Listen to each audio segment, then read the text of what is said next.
Tuhfatul atfal aqsamul maddil lazim. Maddul lazim'den türleri Şeyh Süleyman Al-Cemzuri rahimahullah, Allah rahmatını alsın, ilimin bizge paydalı kılsın. Al kishi aytadi: "Va lazimun in as-sukunu usila waslan wa waqfan ba'da maddin tawila" dedi. Maddul lazim.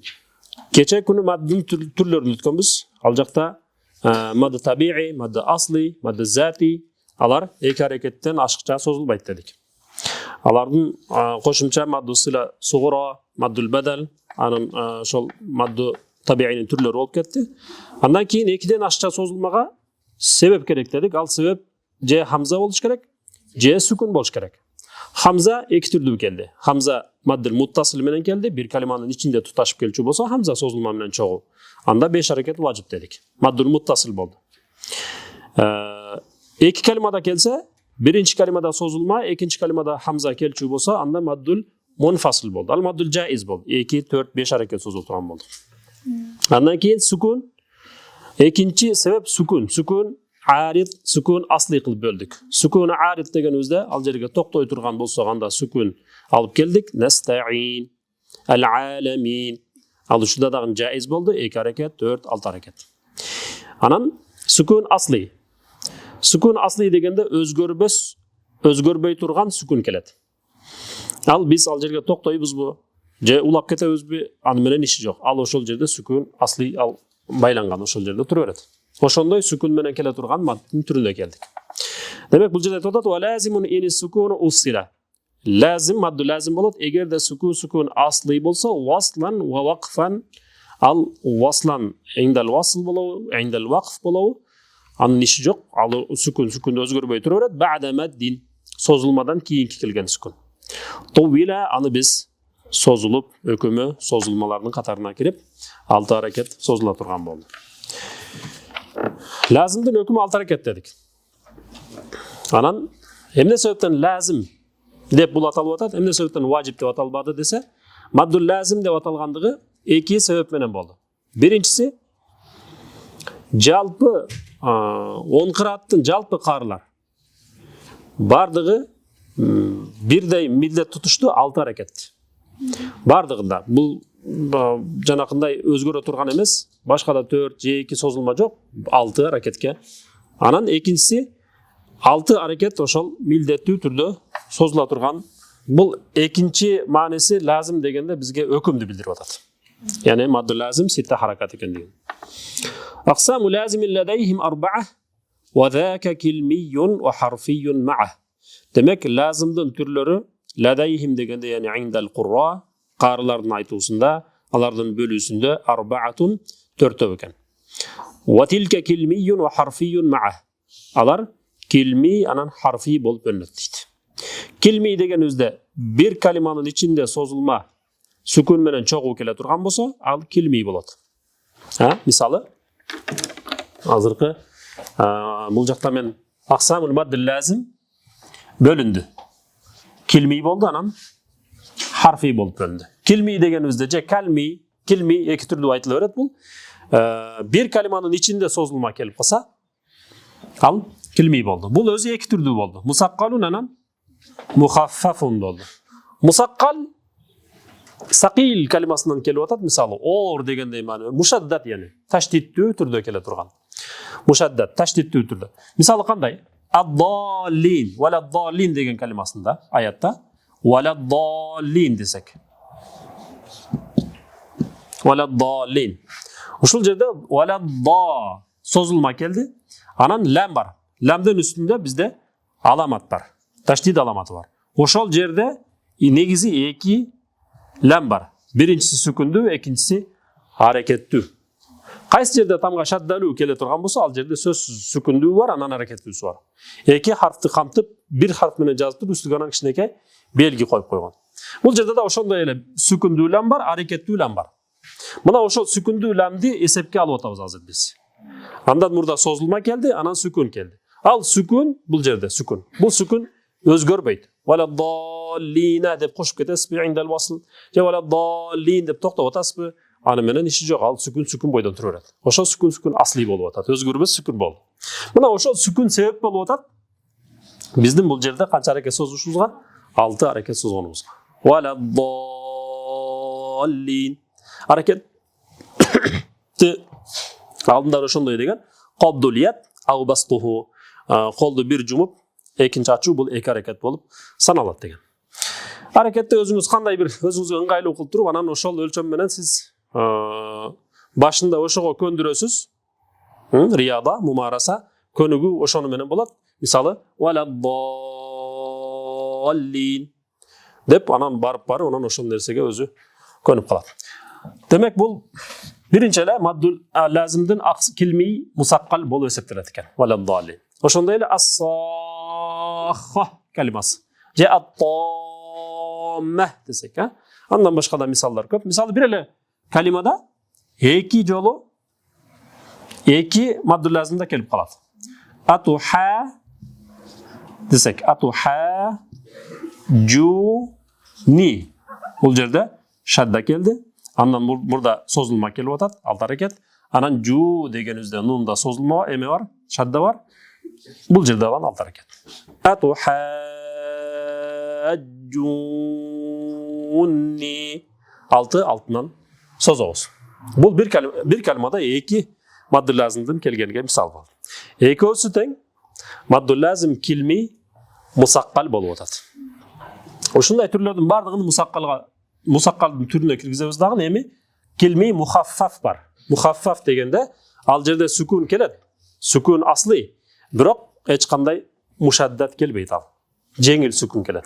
Мисалы, ал-ана калимасында ал-ана ламда сүкун бар, бирок эч кандай шадда жок.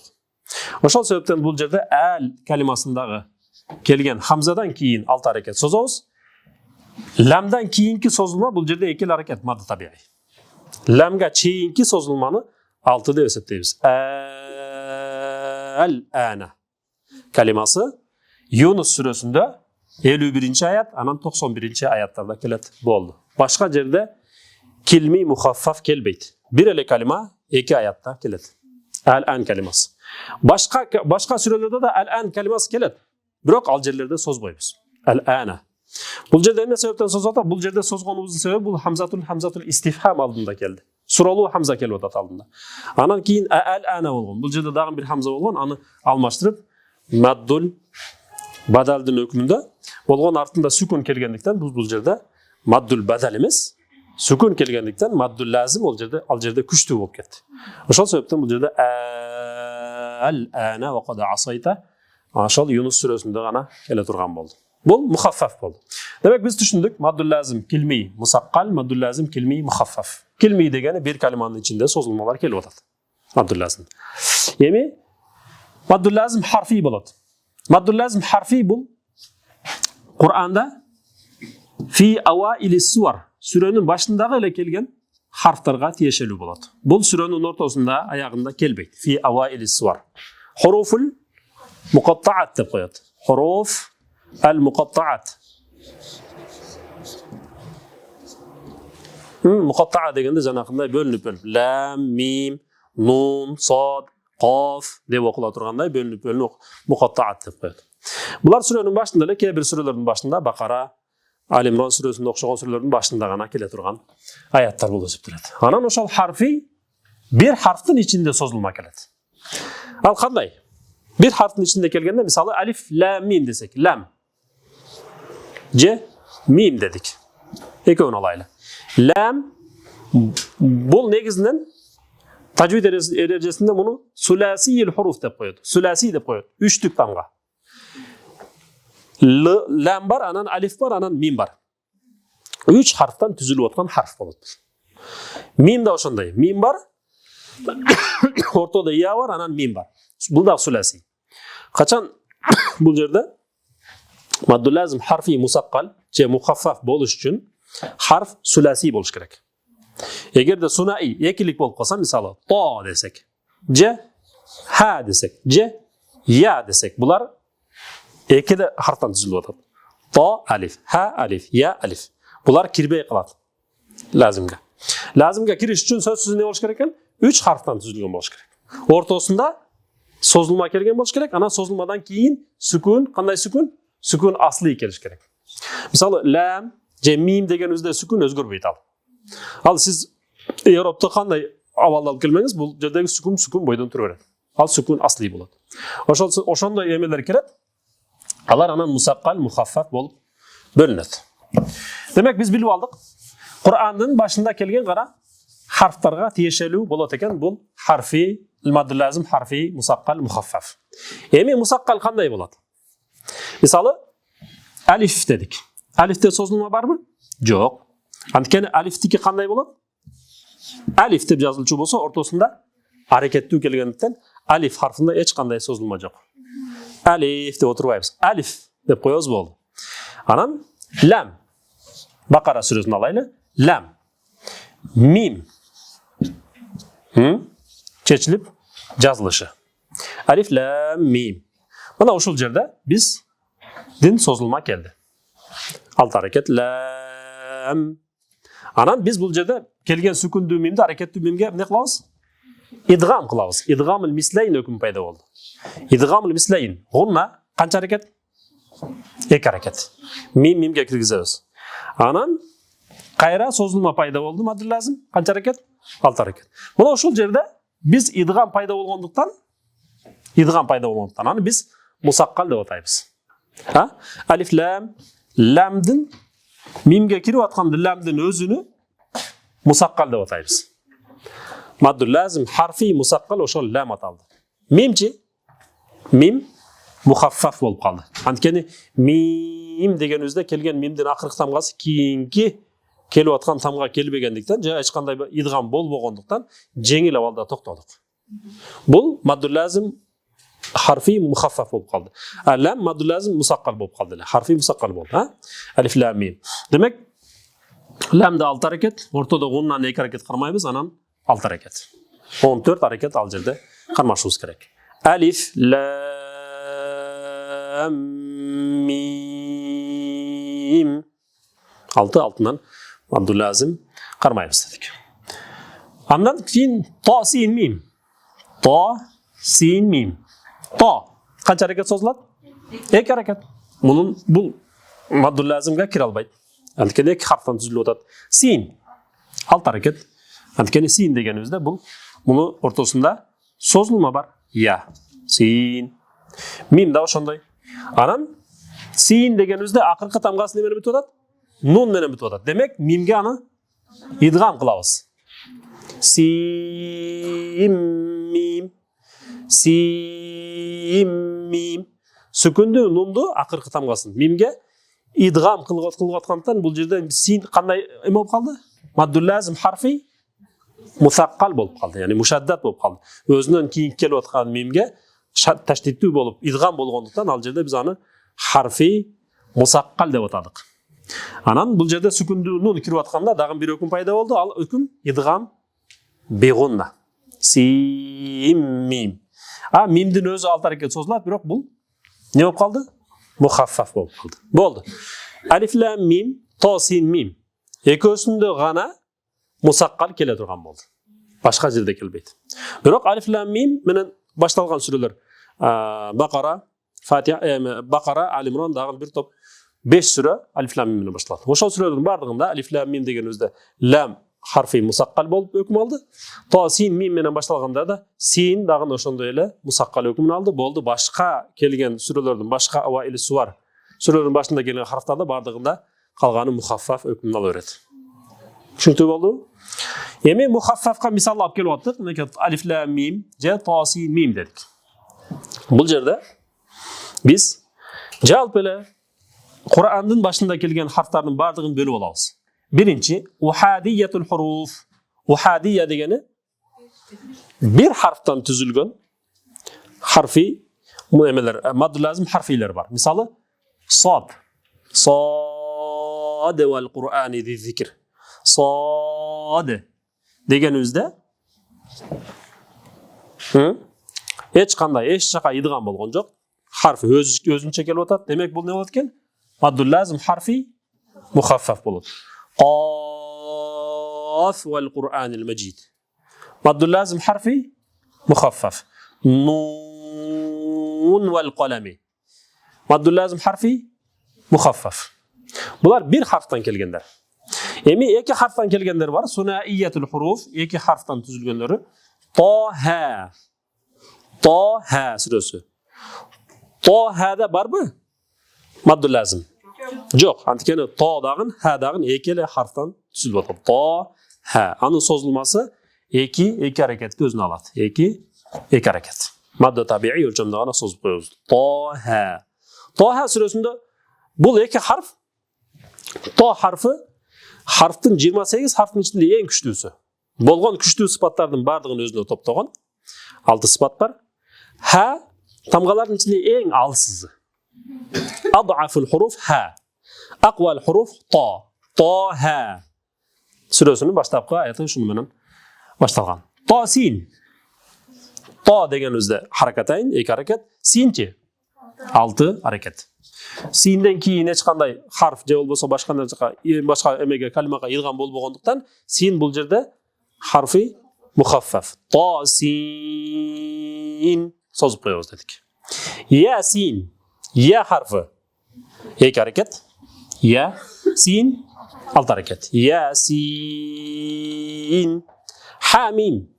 Ha. İki hareket mim 6 hareket. Ha mim. Bu oldu. Bular iki harf menen baştalgan süreler. Taha, tasin, yasin, hamim. Emi 3 harf menen baştalganlar var eken. Sulasiyetul huruf. Ta, alif, lam, mim, ta, sin, mim, alif, lam, ra. Alif, lam, mim'de aytı öttük.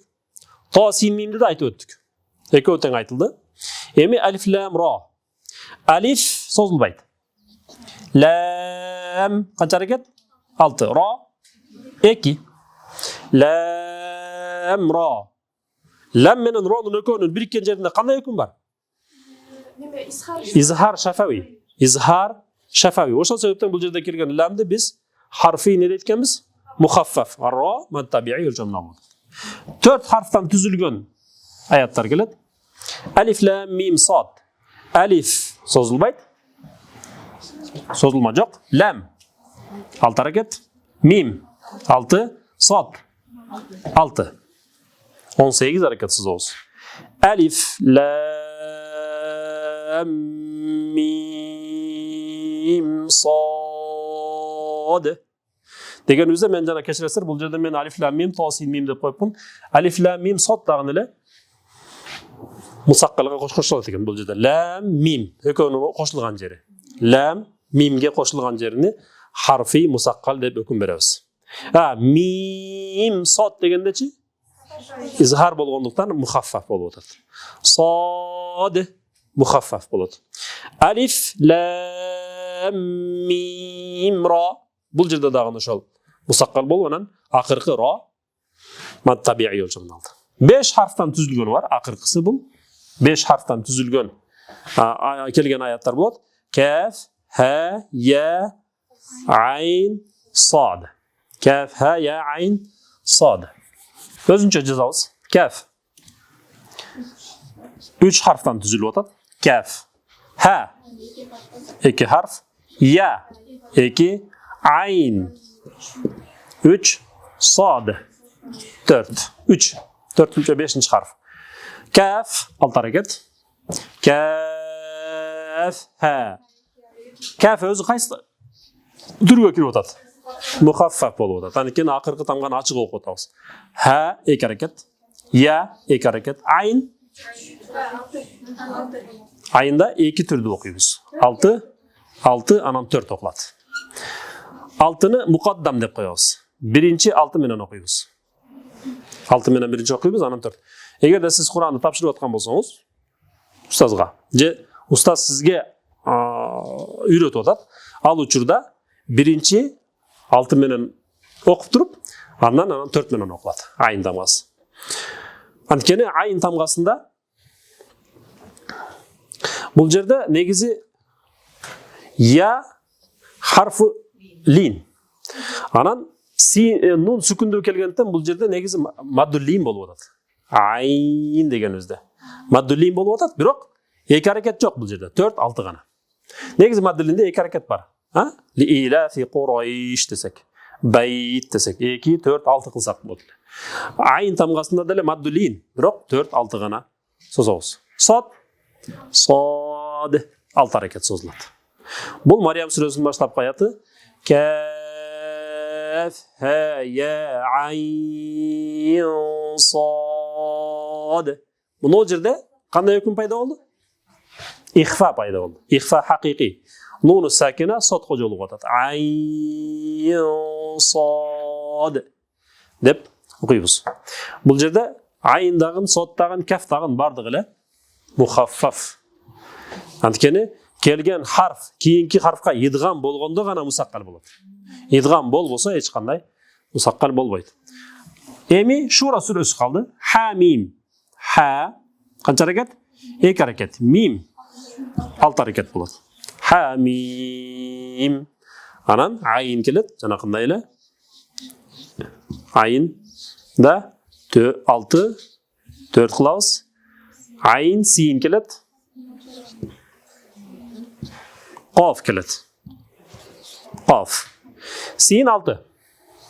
Qaf 6. Мимден баштап бардыгы эле мухаффаф болот. Ха мим. Мим дегенибизде бул жерде сүкүн менен келгендиктен изхар шафави болуп атат. Ошол себептен мухаффаф болду. Айын дегенибизде ихфа хакыйкый пайда болду. Айын синге алып келебиз гуннаны. Айын син qaf.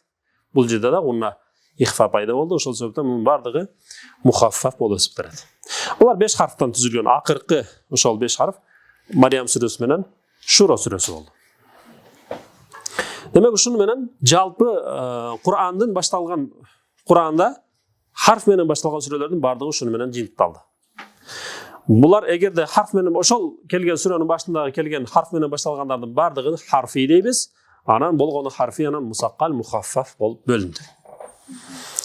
Калиманын ичинде келгенде мусаккал кылдык, мухаффаф кылып экиге бөлдүк. Эми ошол келген харфтар аксамул хуруфул муқаттаа. Аксам ал-хуруфул муқаттаа. Келген харфтарды өзүн билебиз. Канча харф созулма болуп келди? Каф 6, мим 6, айн 4-6, син 6, лам 6, нун 6, qaf 6, сот 6. 8 тамга келди. Болду. Мадду лазим харфи өкүмдү алып келген 8 тамга бар. Мындан башка тамгалар келбейт. Жалпы сүрөлөрдүн бардыгында ва ил-суар сүрөнүн башында келген харфтар ушу 8 харфтан түзүлөт экен. Хаййун tahir деген харфтар келет. Бул жерде ха 2 аракет, я 2, та 2, алифте созулма жок. Алиф келет, алиф лам мим деген сыяктуу. Ха 2, ро 2. Булар жалпысынан 2 5 харф. Ой, 6 харф. 6 харф. Алифти кошконубузда 6 харф. Жалпы 14 харф менен муқаттаа тамгалар 14 тамгадан түзүлүп келди. Ушул эле тамгалар келет. Бул жерден хайюн tahir кылып туруп, алифти чыгарып коюп туруп, бияка кошуп койсузбу? Алифтин өзүнү жазабыз дагы. Бул жака созулбай турганга кошуп коебуз болду. Ошондо бул 5 тамга мадды табиий өлчөмүн алды. 8 тамга мадду лазим дин өлчөмүн алды. Алифте эч кандай созулма жок болду. Aqsamu lazim ladayhim 4 wa tilka kilmiyyun wa harfiyyun ma'a. Bul жерде 4 деп ха сакина менен алып келди. Анткени ma'a дегенге мунасип келиш үчүн. Kilahuma mukhaffafun musaqqalu fa hadhihi 4 tufassalu. Kilahuma al ekөөсү тең. Mukhaffaf ana musaqqal кылып бөлүндү. Яни kilmi harfi fa hadhihi 4 tufassal. Эми ушул төртөөсү кенен бул жакта айтылат дейт. Fa in bi kilmatin эгерде бир калиманын ичинде келчү болсо, эмне келсе, сукун ижтама чогулуп келди, эмне менен? Ма харфи маддин яни. Созулма харф менен. Созулма харф менен сукун бир калиманын ичинде чогуу келчү болсо, фахва килмиюн ваqa. Ал мадду лазим килми болуп эсептелет дейт. Бул жерде fa in bi kilmatin sukunun ijtama ma harfi maddin fahwa kilmiyun waqa деп ушундай эмеде сүрөттө жаттайбыз.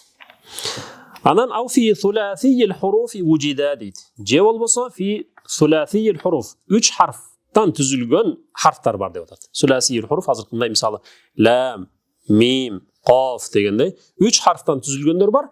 Вал мадду вастуху алардын ортосу созулма болуп келет дейт. Faharfiyun bada alar harfi деп аталады. Маддул лазим harfi болып келеді дейді. Kilahuma бұл екеуісі тең. Маддул лазим harfi мухаффаф болуы, маддул лазим harfi болуы, маддул лазим килми болуы, мусаққалун екеуісі тең мусаққал болып келеді. Ин удғима егерде идғам болып келсе. Қазір қандай вала доллин идғам болып келді, демек ал килми мусаққал. Harfta geldi alif lam mim. Kilmi harfi musaqqal. Muhaffafun anan muhaffaf bo'lib keladi deydi. Kullun bulardan har biri iza lam yudghama. Agarda o'zidan keyingiga idg'am qilinmasa. Al-ana idg'am bo'ldi, demak bu kilmi muhaffaf bo'ldi. Alif lam ra idg'am bo'ldi, demak al kilmi harfi muhaffaf bo'lib keldi. واللازم الحرفي أول الصور. واللازم الحرفي حرفي болып келген мадду лазим أول الصور сүренің баштарында ғана келеді дейді. Yani في أوائل الصور. وجوده алардың келуісі وفي 8 حصر 8 harfқа шектелді. Yani 8 harfta ғана келе тұрған болды. يجمعها حروف كم عسل نقص. Аларды топ-топ қойды, ұшыл харфтар кәм, асәл, нақас харфтары дейді. Кәф, мим, айн, син, ләм, нун, қоф, сот тамғалары. Ва айну зу ваджхайни ва тулу ахас. Демек, айн харфында екі ваджх бар. Екі түрді оқыла тұрған болды. Ва тулу ахас, анын емі созылмасы, 6 әрекет созу бұл өзгөчө деп саналды дейді. Демек, 6 менен созу алдың мұқаддам тұрады деп айтып кеттік. وما سوى الحرف الثلاثي لا ألف. Emi وما سوى الحرف الثلاثي. Üçlük harftan başkaları деп атады. Hazırkında kem asal naqas harflardan başka kelgen sürenin baştapkı tamgaları baştalып kelgen tamgalar la alif jana aliften de başkası. Famadduhu maddan tabiiyan ulif. Alar madde sozulması madde tabii ölçümde gana sozulup kele turgan boldu. Ha, ya, ta, ha, ra tamgaları. وذاك أيضا في فواتح السور. Bular dağları sürenin başta, bular özü negizi sürenin baştapkı ayetlerinde gele turgan boldu. Fi lafzi hayyin tahirin qadin hasar. Alar uşul sözgö toptoldu. Hayyin tahirin sözünde toptolup geldi. Ha, ya, ta, alif, ha, ra tamgaları. Ve yecma'ul fevatihal 14. Top koydu bu жерде al-fawatiha. Maşallah sürelerden baştapkı harflarını al-14 14'e deydi. Жалпы 14 boldu. Sozulması, sozulmaması bardığı birigip 14 boldu. Silhu suhayran man qata'aka zashtahar. Bu жерде silhu sad, lam, ha, suhayran, sin, ha, ya, ra, alif, man, mim, nun, qaf, ta, ayn, kaf tamgalar olup 14 harftan zashtahar belgili boldu deydi. Uşul 14 tamga mene keldi dedik. وتم ذا النظم بحمد الله على تمامه بلا تناهي. Xitam bitip atat. Demek bu жерде وتم ذا النظم толық болды. ذا النظم degende yani al-manzuma ırsaptары bihamdillahi Allah Teala'ga maqtav aytу менен على تمامه بلا تناهي. Allah Teala'ga çeksiz şükürler, maqtavlar bolsun. Abiyatuhu şunday beкен. Abiyatuhu naddun bada lidinnuha tarihuha bushra liman yutqinuha. Abul ırsaptары qancha saptan turat. Naddun bada degan harflar oşol sandı qamtıp ketdi. Lidinnuha bul aql eğleri üçün tarihuha anın tarixi bushra liman yutqinuha. Oşol harflar anın tarixin qamtıp ketdi deydi. Manisi naddun bada degende naddun degende ertemenenki şu dürümdü naddun dep koyat. Bada açık boldu, göründü degende. Tarihuha bushra anın tarixi uşul harflar qamtıp ketdi. Negizin manisi bushra suyunçu olsun liman yutqinuha kim bu baytlardı, ırlardı taq anıq atqarıp jatlap alsa. Summa salatu vassalamu abada andan keyin salat salam bolsun daima ala khitamil anbiya'i ahmada. Ahmad attu peygamberlerin akırgısı Peygamberimiz sallallahu aleyhi ve sellem'ga vel alih cana Peygamberimizin ahline ve sahibi sahabalarına ve kulli tabi' cana bardık пайгамбарыбызды, сахабаларды ээрчигендерге ва кулли qaриин ва кулли сами'i. Ошондой эле бардык бул эмени окуучуга ва кулли сами'ин угуучуга дагы Аллах Тааланын дуай саламы болсун деп дуасына кошуп бизди дагы сиздерди да мушарраф кылып кетти. Демек бул жерде акыркы абияту наддун бадали зиннуха дегенде bir harf менен сандарды камтып кетти. Ага да кыскача токтоло кетсек. Негизи мурдакы алымдардын турос китептеринде бүтүндөй эле ошол тарыхыны же бир эмени билдиргенде harf менен билдирип кеткен. Ал harftar abjad, hoz, hoti, hoti. Бул жерде abjad дегенибизде 1 alif 2, 3, 4, ha 5, vav 6, zay 7, ha 8, ta 9, ya 10 деген сандарды билдирет. Анан калеман kaf, lam, mim бар. Kaf, lam, mim, nun, sin, ayn, fa, sod. Bularçı kaf 20, lam 30, mim 40, nun 50. Sin 60, ayn 70, fa 80, sod 90'dı bildiret. Kelemen sa'afas. Qaraşat. Qaf, ra, shin, anan ta var. Qaraşat degenizde. Qaf 100, ra 200, shin 300, ta 400. Azırkı naddun bada degenizde. Nun 50. Dal abjad degenizde 4. Bada degenizde ba 2. Dal 4. Alif 1. 54, 56, 60, 61 katardan turgan ır deydi. Yani abiyatuhu naddun bada degende anın bayttın katarları 61 katardan turadi deydi. Bushra liman yutqinuha. Ba. Qancha oldu? Ba 2. Shin 300. Bushra ra 200. Ya 10. Bushra liman lam 30. Mim 40. Nun 50. Bushra liman yutqinuha ya 10.